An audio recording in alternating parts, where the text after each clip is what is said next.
السلام علیکم. لائک اور فالو ضرور کیا کریں. اگر صرف گناہگاروں کو توبہ کرنے کا حکم دیا جاتا تو گناہگار ظاہر ہوتے کہ جو توبہ کرتا وہ گناہگار ہوتا. اس لیے نیکوکار بھی توبہ کرتے ہیں، بدکار بھی توبہ کرتے ہیں. اللہ نے اس پردے میں سب کو چھپا لیا ہے. اگر کوئی شخص گناہگار ہو اور وہ توبہ کرے تو اس کے گناہ معاف ہو جاتے ہیں، اور اگر کوئی نیکوکار توبہ کرتا ہے تو اللہ تعالیٰ اس کے درجے بلند فرماتا ہے. تو وہ چاہتا ہے کہ میرے بندے میرے حضور آئیں، معافی مانگیں، میں ان کی خطاؤں سے درگزر کروں اور انہیں معاف کر دوں. اور وہ یہ نہیں دیکھتا کہ یہ کتنا بڑا گناہگار ہے، وہ یہ دیکھتا ہے کہ یہ میری دہلیز پہ آیا ہے. وہ اس کی توبہ کے انداز کو دیکھتا ہے، وہ اس کے گناہ کے بڑے اور چھوٹے ہونے کو نہیں دیکھتا. تو اس کی چوکھٹ پہ آؤ تو صحیح، جھولی پھیلاؤ تو صحیح. ہم تو مائل بکرم ہیں، کوئی سائل ہی نہیں. راہ دکھلائیں کسے، راہ روے منزل ہی نہیں. جلوائے طور تو موجود ہے، کوئی موسیٰ ہی نہیں. کوئی جھولی تو پھیلائے، کوئی دامن تو پسارے، کوئی دست بستہ عرض گزار تو ہو، کوئی اپنے گناہوں کو لے کے اس کی چوکھٹ پہ حاضر تو ہو اور معافی تو مانگے. وہ یہ نہیں دیکھتا یہ گناہگار کتنا بڑا ہے، وہ یہ دیکھتا ہے میری دہلیز پہ آ گیا ہے اور وہ ماضی کے سارے گناہ معاف کر دیتا ہے، بلکہ گناہوں کو بدل کے نیکیوں میں تبدیل کر دیتا ہے. جب بندے سے گناہ سرزد ہو جاتا ہے اور وہ معافی مانگ لیتا ہے تو اللہ کو وہ بندہ بڑا ہی اچھا لگتا ہے. انسان کے اندر چونکہ یہ دونوں چیزیں رکھی گئی ہیں تو کبھی کبھی اس سے گناہ بھی سرزد ہو جائے گا. نیکی اس کی عقل، اس کا فہم، اس کا ادراک، شریعت کی رہنمائی، انبیاء کی تعلیمات اسے بتائیں گی کہ وہ نیکی کے راہ پہ چلے. لیکن کبھی کبھی بائیں سمت سے جو خواہشات اور آرزو ہے وہ بھی اس کو گھیر لیں گی اور اچانک اس سے کبھی کوئی گناہ بھی ہو جائے گا. اور اگر اچانک اس سے کبھی گناہ ہو گیا، کبھی آنکھ بھٹک گئی، کبھی خیال بہک گئے، کبھی سوچ میں آوارگی آ گئی، کبھی زبان نے میلا لفظ بول دیا، تو پھر کیا ہے کہ پھر فوری معافی مانگ لے. مومن جب گناہ کرتا ہے تو ایسی کیفیت ہوتی ہے جیسے ابھی احد پہاڑ تلے آ گیا ہے. اگر اس نے توبہ نہ کی تو کچل دیا جائے گا. اللہ اکبر. تو پھر فوری معافی مانگتا ہے تو یہ اللہ کو بڑا ہی اچھا لگتا ہے. اللہ کہتا ہے فرشتوں سے کہ دیکھو میرا بندہ آخر میری دہلیز پہ آیا ہے نا، تم گواہ ہو جو میں نے اس کے سارے گناہ معاف کر دیے. تو گناہ کے بعد جو شرمندگی ہے، دیکھیے ایک اور جملہ کہتا ہوں، نیکی کرنے کے بعد جو تکبر پیدا ہوتا ہے کہ میں بڑی نیکی کر لی ہے اور باقیوں کو بندہ حقیر سمجھنے لگتا ہے، اور اس سے کوئی غلطی سرزد ہو جائے اس کے بعد شرمندگی ہوتی ہے اور اپنے آپ کو چھوٹا سمجھنے لگتا ہے اور اللہ سے معافی مانگتا ہے. تو اس نیکی کرنے کے بعد وہ جو آپ کے اندر تکبر اور رعونت اور عجب پیدا ہوا، اس سے کہیں بہتر ہے کہ آپ سے اگر کوئی خطا سرزد ہوئی تھی تو اس سے آپ کے اندر عجز اور توبہ کا جذبہ پیدا ہوا. اور اللہ کو یہ بڑا پسند ہے کہ کوئی بندہ، چونکہ ممکن ہی نہیں ہے کہ جب انسان ہے اس کے اندر یہ خواہشات رکھی ہیں تو کبھی اس سے، یہ انبیاء کی ذوات ہیں جو پاک ہیں، باقی کبھی کچھ خطا سرزد ہو جائے گی، اس سے معذرت کر لے. تو آپ نے نام سنا ہوگا ایاس کا. محمود غزنوی کا بڑا محبوب وزیر تھا اور بہت زیادہ بادشاہ اس سے محبت کرتا تھا، تو آیان سلطنت جلتے تھے. تو بادشاہ گاہے گاہے کوئی ایسا منظر ان کو دکھلاتا کہ اس سے میں خاص پیار کیوں کرتا ہوں. ایک دن بادشاہ کے ہاتھ میں موتیوں کی بھری ڈبیا تھی اور محل کے اندر یہ ایک حوض تھا، تالاب تھا، تو اس کے اندر اس نے وہ سارے موتی پھینک دیے. شفاف پانی اور نیچے فرش پہ پڑے ہوئے موتی نظر آ رہے ہیں. تو اس نے ایک ایک وزیر کو کہا کہ یہ موتی نکال کے لاؤ اور سنو اپنا لباس اور اپنا بدن نہیں بھیگنے دینا. تو سب نے کہا یہ کیسے ہوگا کہ موتی بھی تہ سے نکال کے لائیں اور بدن بھی اور کپڑے بھی نہ بھیگیں. تو دوسرے کو کہا، اس نے کہا حضرت یہ کیسے ہوگا، یہ شرط ہٹائیں تو پھر میں نکال کے لاؤں. جب بات آئی ایاز کی تو ایاز نے فوراً چھلانگ لگا دی، موتی پکڑے، ڈھونڈے، ہتھیلی میں لیے اور کانپتے ہوئے بدن کے ساتھ بادشاہ کے سامنے پیش ہوا. حضور یہ لے لیجئے. بادشاہ غصے میں تھا کہ میں نے کہا تھا لباس اور کپڑے بھیگنے نہیں چاہیے، تیرے بدن سے پانی نچڑ رہا ہے، تیرے لباس سے پانی نچڑ رہا ہے، یہ کیا؟ تو ایاز نے ہاتھ باندھ کے کہا بادشاہ سلامت، آپ کے دو حکم تھے. ایک حکم یہ تھا کہ موتی نکال کے لانے ہیں، دوسرا حکم یہ تھا کہ کپڑے اور بدن بھیگنا نہیں چاہیے. ایک کام میں نے کر دیا ہے، دوسری غلطی ہو گئی ہے، معافی چاہتا ہوں. تو کہا وزیرو یہ ہے خوبی اس کی، تم نے کہا ہم کیسے نکال کے لائیں، اس تالاب میں اتریں گے تو بدن تو بھیگے گا ہی بھیگے گا، تو کہا جب شہوات دی گئی ہیں، خواہشات رکھی گئی ہیں، آرزویں دیوانی ہیں، اور پھر اس کائنات کے اندر رہ کر کے حضرت انسان کبھی تو اس تیلاب کی غلاظت سے اپنے آپ کو بھر ہی دے گا، تو پھر کمال کیا ہے کہ نیکی کے پھول پیش کر دے، سجدے کے موتی پیش کر دے، رکوع اور قیام کے موتی پیش کر دے، ہمدردی انسانیت کے ساتھ پیار کے موتی پیش کر دے، سارے موتی پیش کرے، پھر مالک کا جلال کہ تیرے کپڑے کیوں بھیگے، یہ گناہ کیوں کیا، یہ گناہ کیوں کیا، ہاتھ جوڑ کے کہے مالک اس کی معافی مانگ، تو اللہ تعالیٰ پچھلے گناہ نہ صرف معاف کرتا ہے بلکہ ان گناہوں کو نیکیوں میں تبدیل کر دے۔ یہ آیت کریمہ اپنے دامن میں اتنی روشنی اور اتنی جامعیت کے ساتھ دین کا خلاصہ ہمارے سامنے رکھتی ہے کہ ہماری روحیں وجد کرنے لگ جاتی ہیں۔ تو ارشاد فرمایا بے شک اللہ حکم دیتا ہے عدل کا، احسان کا اور قرابت داروں کے ساتھ حسن سلوک کا، اور منع کرتا ہے بے حیائی سے، منکرات سے اور سرکشی اور تمرد سے، اور یہ اس لیے فرما رہا ہے کہ تم نصیحت پکڑو تاکہ تمہارے سینے ہدایت کے نور سے روشن ہوں اور منور ہوں۔ حضرت حسن بصری رضی اللہ تعالی عنہ فرماتے ہیں کہ اس آیت کریمہ میں اللہ نے کسی بھی امر خیر کو چھوڑا نہیں ہے، ساری خیر اس کا خلاصہ بطور حکم ہمیں ارشاد فرما دیا، اور پھر فرمایا کہ اللہ تعالیٰ جل شانہ نے کسی برائی کو نہیں چھوڑا جس سے ہمیں منع نہ کر دیا ہو۔ ابن عاشور نے لکھا ہے کہ جتنے بھی مفاسد ہیں، جتنے بھی گناہ ہیں، ان گناہ کی جڑ یہ تین چیزیں ہیں، بے حیائی، منکر اور باغی، اور ان تین چیزوں سے منع کر کے گویا سارا راستہ بند کر دیا گیا گناہ کا اور برائی کا، اور تین چیزوں کا حکم دے کر کے خیر کے سارے راستے کھول دیے گئے۔ تو اسی ایک آیت کریمہ پہ اگر عمل نصیب ہو جائے تو پورے دین کی لطافتیں اور برکتیں نصیب ہونا شروع ہو جائیں۔ تو تین چیزوں کا حکم دیا کرنے کا، ان اللہ یامر بالعدل، بے شک اللہ عدل کا حکم دیتا ہے، انصاف کا حکم دیتا ہے۔ اگر تم نجات پانا چاہتے ہو تو غصے کے اندر بھی اور سرشاری کے اندر بھی تمہیں عدل سے، انصاف سے کام لینا پڑے گا۔ تو ہمارا دین ہمیں عدل سکھاتا ہے، اور قیامت کے دن 7 اشخاص جن کو اللہ اپنے عرش کا ٹھنڈا سایہ عطا فرمائے گا، ان میں سے پہلا شخص حضور نے ارشاد فرمایا امام عادل، وہ شخص جو عدل و انصاف کرتا ہے، وہ امام، وہ حاکم جو عدل سے امور سلطنت نبھاتا ہے، کل قیامت کا دن ہوگا، کوئی سایہ نہیں ہوگا، اللہ اسے اپنے عرش کا ٹھنڈا سایہ نصیب فرمائے گا۔ روایت میں آتا ہے کہ قیامت کے دن جو بادشاہ ہوں گے، حکمران ہوں گے، ان کے ہاتھوں میں ہتھ کڑیاں ہوں گے، اور ان کو یوں میدان حشر میں لایا جائے گا، اگر انہوں نے عدل کیا ہوگا تو وہ ہاتھ کڑیاں ٹوٹ جائیں گی اور انہیں جنت بھیج دیا جائے گا، اور اگر انہوں نے عدل و انصاف نہیں کیا ہوگا تو ان ہتھ کڑیوں کے ساتھ ان کو جہنم میں دھکیل دیا جائے گا۔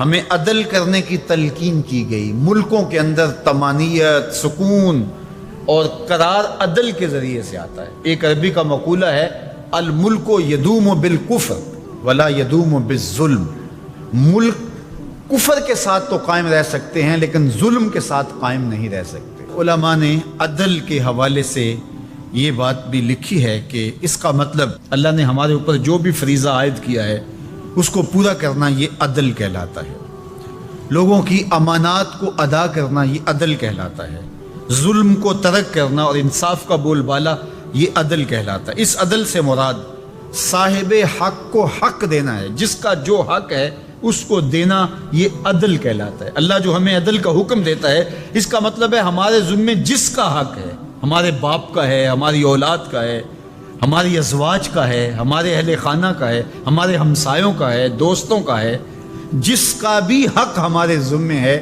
بلکہ فرمایا کہ تیرے نفس کا تیرے اوپر حق ہے۔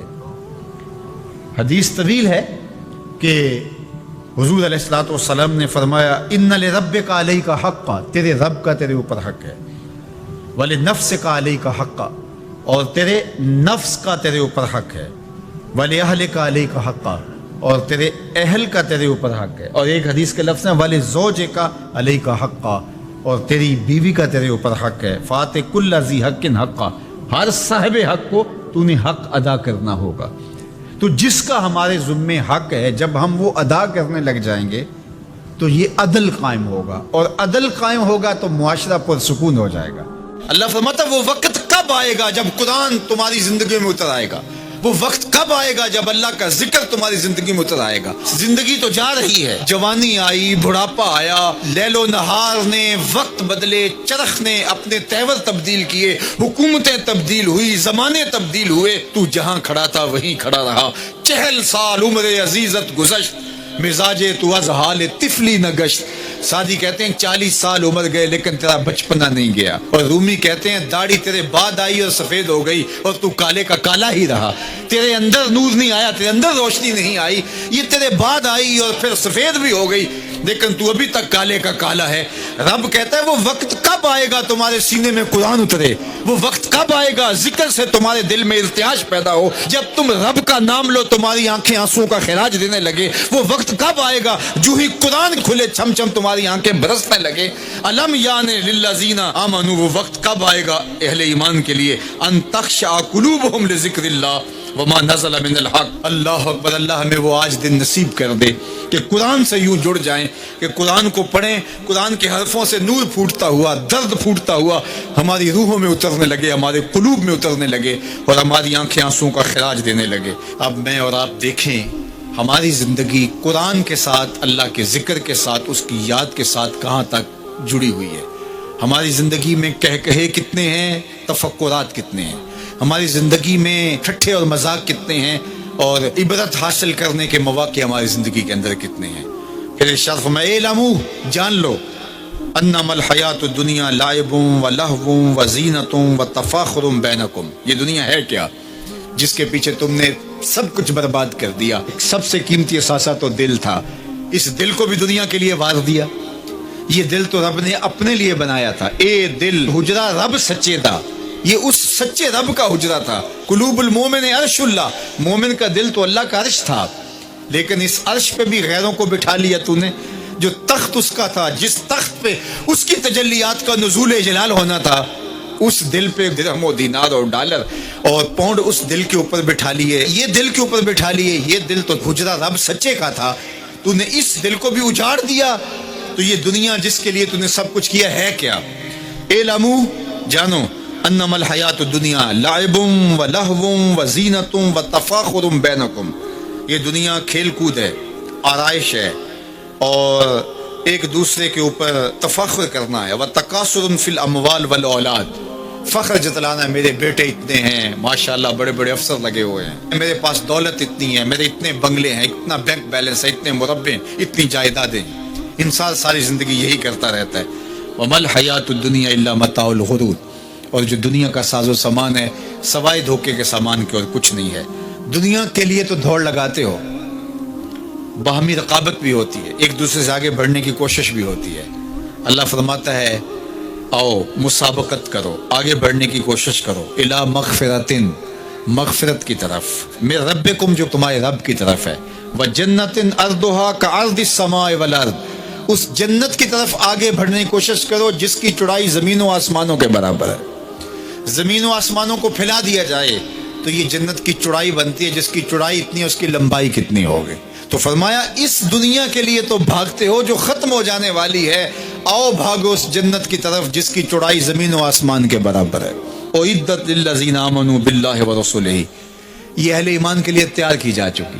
وہ موتیوں کا محل، وہ یاقوت کا محل، وہ زبرجد کا محل، وہ خالص مشک کا محل جو تمہارے لیے بنایا ہوا ہے. تم نے جانا ہے اور تمہیں دروازہ کھولنے کی بھی ضرورت نہیں ہے. منتظر دربان کھڑے ہیں جو تمہارے لیے دروازہ کھول کے تمہیں مرحبا کہیں گے اور سلامتی تمہارے اوپر پیش کریں گے. وہ تمہارے لیے تیار کر چکا ہے. اصل تو زندگی وہ زندگی ہے، لیکن تم کس دنیا کے پیچھے بھاگ رہے ہو. اس کائنات کی ابتدا سے لے کر آدم علیہ السلام کی تخلیق سے لے کر قیامت کے برپا ہونے تک دجال سے برا شخص کوئی پیدا ہی نہیں ہوا. یہ سب سے بدترین شخص ہوگا جو روئے زمین کے اوپر پیدا ہونے والا ہے. اور وہ خوش نصیب لوگ ہوں گے جو دجال کو قتل کریں گے. اور پھر اس کا وقت بتایا گیا، اس کی شکل بتائی گئی، اس کا قد بتایا گیا، اس کی صورت بتائی گئی کہ مومن دھوکہ نہ کھائے. حضور نے دجال کا نقشہ بیان کیا، ایک ایک چیز بیان کی دجال کی، چونکہ یہ سب سے بڑا فتنہ ہے اس کائنات کا. اس امت کا سب سے بڑا فتنہ تو یہ ہے جب سے آدم علیہ السلام تخلیق کیے گئے ہیں اس وقت سے لے کر کے آخری انسان تک سب سے بدترین، سب سے غلیظ، سب سے گندا، سب سے مکروہ اور سب سے برا وجود دجال کا ہے. اس لیے دجال کے فتنے سے ہر پیغمبر نے اللہ کی پناہ طلب کی ہے کہ اللہ مجھے اس کے فتنے سے بچانا. اللہ اکبر. کیونکہ بڑے بڑے لوگ اس کا شکار ہو جائیں گے. حضرت اسماء بنت یزید کہتی ہیں میں حضور کے گھر میں حاضر تھی اور ازواج مطہرات اور دیگر اہل خانہ بھی تھے کہ دجال کا تذکرہ چھڑا. تو اللہ کے محبوب نے ارشاد فرمایا جب دجال آئے گا تو اس کے آنے سے قبل جو 3 سال ہوں گے ان کی حضور نے حیت بیان فرمائی کہ آسمان تیسرا حصہ پانی کا روک لے گا. یعنی جتنی بارشیں برستی ہیں 2 حصے برسیں گی، 1 حصہ نہیں برسے گا، کم ہوگی بارش اس سال. اور زمین کی فصل بھی جتنی اگتی ہے اس کا تیسرا حصہ نہیں اگے گی، 2 حصے اگے گی. پھر اس کے بعد دوسرا سال آئے گا تو 2 حصے آسمان پانی روک لے گا اور زمین 2 حصے فصل روک لے گی. پھر تیسرا سال آئے گا تو 1 قطرہ بھی نہیں برسے گا اور زمین سے 1 دانہ بھی نہیں اگے گا، حتیٰ کہ کھروں والے جانور اور چرنے والے جانور اور کوہانوں والے جانور سارے کے سارے مر جائیں گے. یعنی اونٹ، بکریاں، گھوڑے سارے مر جائیں گے بھوک کی وجہ سے، قحط سالی کی وجہ سے. جب یہ 3 سال گزریں گے تو پھر دجال آئے گا اور دجال ایک دیہاتی کو ملے گا اور کہے گا کہ اگر تو چاہے اور مجھے رب مان لے تو میں تیرے گھوڑے اور تیرے یہ جانور زندہ کر سکتا ہوں. وہ کہے گا کہ اگر ایسا ہو جائے تو بہت اچھا. تو وہ اشارہ کرے گا تو اس کی بکریاں، اس کی گائیں زندہ ہو کے اس کے ساتھ آ جائیں گی. شیطان اس شکل میں جو ہے وہ نمودار ہوگا تو اسے لگے گا کہ سب کچھ زندہ ہو گئے اور وہ اس پہ ایمان لے آئے گا. اس کے بعد پھر دوسرے دیہاتی کو ملے گا اور اس کو بھی یہی کہے گا تو شیطان پھر اس کی بھیڑ بکریوں، اس کی گائے، اس کے اونٹ، ان کی شکل کے اندر ظہور پذیر ہو جائے گا تو پھر اس کے پیچھے وہ بھی چل پڑے گا. یہ 2 چیزیں حضور نے بھی بیان کی تھی کہ حضور کو باہر کوئی کام پڑ گیا تو حضور یہیں چھوڑ کے بات تو باہر تشریف لے گئے. تھوڑی دیر کے بعد حضور جب واپس تشریف لائے تو حضرت اسماء بنت یزید اور گھر کی دیگر خواتین زاروں کے تار رو رہی تھی. حضور نے فرمایا تمہیں کیا ہوا، تم کیوں رو رہی ہو؟ انہوں نے عرض کی یا رسول اللہ صلی اللہ علیہ وسلم آپ نے جو دجال کا ذکر کیا، چونکہ صحابہ کے نزدیک سب سے قیمتی متاع ایمان ہے اور ہمارے نزدیک بھی سب سے قیمتی ایمان کی متاع ہی ہونی چاہیے. اور یہ بات میں نے کئی مرتبہ آپ سے کہی، اس دنیا میں سب سے بڑا انعام اور سب سے بڑا تحفہ جو حضرت انسان کو دیا گیا، سب سے بڑی نعمت جو ودیعت ہوئی وہ ایمان ہے. اور قیامت کے دن سب سے بڑی دولت اور نعمت عطا کی جائے گی جنت میں، وہ دیدار الہی ہوگا. جو یہاں ایمان سے محروم ہے وہ ہر خیر سے محروم ہے، اور جو ایمان کی دولت جس کے پاس ہے تو اگر اس کو دنیا کی کوئی چیز نہیں ملی تو وہ کنگال نہ سمجھے، چونکہ ایمان کی دولت اس کو نصیب ہے. مومن ہو اور پھر کہے میرے پاس یہ نہیں، میرے پاس یہ نہیں، میرے پاس یہ نہیں، میرے پاس یہ نہیں، تو یہ مومن کو نہیں جچتا. وہ اس پہ مطمئن رہے کہ یہ وہ دولت جو بڑے بڑے لوگوں کو نہیں عطا کی، اللہ نے اس عاجز اور فقیر کو عطا کر دی. تو صحابہ تو شکریہ ادا کرتے تھے، اور جب سنا کہ ایسے ایمان سستے سودے میں گائے اور بکریوں کی بس چلا جائے گا تو صحابیات رونے لگیں. تو اللہ کے محبوب صلی اللہ علیہ وآلہ وسلم نے ارشاد فرمایا کہ اگر دجال میری موجودگی میں آ گیا فرمایا فکر نہ کرو میں نپٹ لوں گا. اور پھر آقا کریم نے ارشاد فرمایا کہ اگر میرے بعد آتا ہے تو پھر ہر مومن کا اللہ خلیفہ ہوگا، یعنی اللہ اس کی طرف سے اس کی حفاظت فرمائے گا. اور حضرت اسماء بنت یزید کہتی ہیں کہ میں نے عرض کی یا رسول اللہ صلی اللہ علیہ وسلم آج بھوک برداشت کرنا ہمارے لیے بہت مشکل ہے. یعنی اگر کھانا نہیں ملتا تو بھوکا آدمی کیا کچھ نہیں کر گزرتا. بھوک ضمیر بیچنے پہ مجبور کر دیتی ہے. آپ نے دیکھا لوگ گردے بیچنے پہ مجبور ہو جاتے ہیں. تو بھوک پر لوگ ایمان کیوں نہیں بیچیں گے؟ آج جب کہ آپ سامنے ہیں تو بھوک تنگ کرتی ہے تو بے تاب ہو جاتے ہیں. اور صدیوں کے بعد جب خوشحالیاں آ جائیں گی اور دجال یہ پیکج لے کے آئے گا، اس وقت مومنوں کا، مسلمانوں کا کیا حال ہوگا؟ جب اتنے فاقے ہوں گے، 3 سال تک کچھ کھانے کو نہیں مل رہا ہوگا تو پھر کیا بنے گا؟ یہ پریشانی اس نے تڑپا دیا ہے. تو اللہ کے محبوب نے فرمایا سنیے، ان کو وہی خوراک کفایت کرے گی جو آسمان والوں کو کفایت کرتی. تو یہ ہمتن گوش ہوگی کہ وہ کون سی غذا ہے کہ اس غذا کے بدلے میں ان کو غذا دی جائے گی. تو آقا کریم نے فرمایا من التسبیح والتقدیس، یہ سبحان اللہ پڑھیں گے، اللہ کی تقدیس بولیں گے. جو فرشتے اللہ کی تسبیح تقدیس پڑھتے ہیں یہ سبحان اللہ، الحمدللہ، اللہ اکبر، یہ تسبیح و تقدیس بولیں گے، ان کی بھوک مٹتی چلی جائے گی، اللہ ان کی مدد فرمائے گا. تو پھر مومن کی غذا تسبیح و تحلیل، تقدیس، اللہ کی عظمت کے ترانے، اللہ اکبر. اس لیے ہم نے بزرگوں کو دیکھا ہے کہ ان کو کھانا بھی یاد نہیں رہتا تھا حضور کی حدیثیں پڑھتے ہوئے. یہ وقت تو گزر گیا اور گزر رہا ہے تیزی کے ساتھ، یہ تو کس کو یاد رہتا ہے. ان کو کھانا تک یاد نہیں رہتا تھا، وقت گزر جاتا. ان کو جھنجھوڑ کے کہتے میاں فجر کی اذان ہو رہی ہے، اٹھو ذرا. تو یہ ہمارے بزرگوں کی کہانیاں دل آویز ہے، اور واقعی اللہ کا ذکر پیاس بھی مٹا دیتا ہے اور بھوک بھی مٹا دیتا ہے اور تسکین قلب کا سامان کر دیتا ہے.